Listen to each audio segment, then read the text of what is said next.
if I'm an executive and I have subscribed to this worldview of a new technology, what are two or three of the key actions or key policies, key mindset that leadership needs to think about as they communicate this down the organization?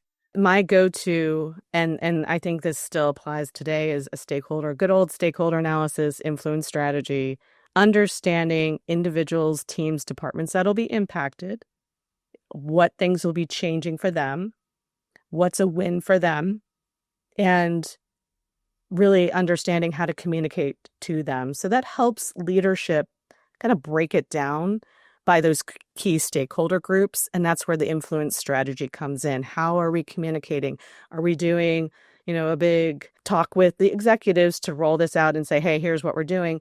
But then it really is that frontline manager that's going to have those one-on-one conversations. So what I like to say is, share that information with your employees, but most importantly is listen, because this is new to your employees. They need to digest this. They're going to have that emotional reaction.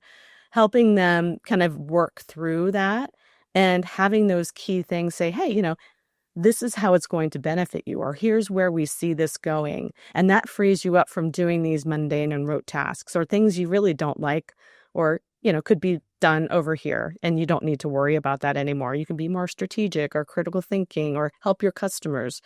I think having those messages in place for leaders and on hand is really important.